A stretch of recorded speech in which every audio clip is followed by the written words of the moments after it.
তোকে এনসিপি টেনসিপি ভালোবাসি ঠিক আছে, তোকে প্রধানমন্ত্রী ডাকো, তোকে প্রধানমন্ত্রী ডাকে না, এইটা আমারে দেখা। তোর নাহিদ ইসলামকে কেউ প্রধানমন্ত্রী মানি আমরা?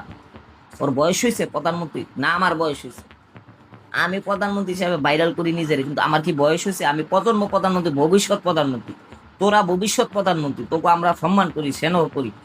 তোরা প্রধানমন্ত্রী ঠিক করস নাই, তোরা আন্দোলনের ডাক দেস, বালের আন্দোলন, গুলি খাইয়া মরণের লিগা আন্দোলন করে বিএনপিরে নামামু, তারপর আওয়ামী লীগে হোক আমারবো আমাবো, তবে কল্লা হালাইবো শালার ভিতরা আওয়ামী লীগ আইব, তোকে এনসিপির কল্লা হালাইবো, আওয়ামী লীগ শুধাও না, বুঝো নাই? আমার অলরেডি আওয়ামী লীগের লোকটা কয়ে দিছে আমরা ক্ষমতা এলে তবে সব দিকে কল্লা হালাম, কই দিস। তোমরা এনসিপি বিএনপির বিরুদ্ধে আন্দোলন করো, করো, ভালো কথা, আমরাও আছি, কিন্তু গঠন হইল যে প্রধানমন্ত্রী কই, আমাকে প্রধানমন্ত্রীটা কে হইব, সেইটা ঘোষণা দেশ না কেন শালার পোলারা? প্রধানমন্ত্রী কি যেতেই হয়, বয়স 50-এর উপর হইতে হইব, তারিখ যাতে একটু বেশি বয়স হইতে হইব, নাহলে কেউ মানবে না। শালারা মাতারা আমার সারা রাত ঘুমাইতেছে নাই, টেনশনে, দেশের টেনশনে, দেশের মানুষ অস্থির হয়ে গেছে।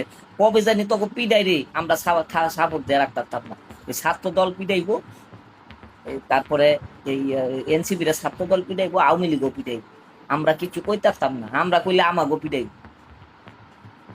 নাই একটা প্রধানমন্ত্রী ঠিক করতারস না, এবার এত বছর এত মানুষ, কোটি কোটি মানুষ বাংলাদেশে, একটা প্রধানমন্ত্রী খুঁজা পাস না, কি একটা দেশে আছি। আরে দুঃখ লাগে, বাংলাদেশ হলে একটা প্রধানমন্ত্রী হওয়ার যোগ্য লোক নাই, 300 আসন এনজিবির লোকের অভাব, কিন্তু প্রধানমন্ত্রীটা কেন হইব হেটা ঠিক কর। প্রধানমন্ত্রী হলে একটু বয়স্ক লোক লাগে, ওই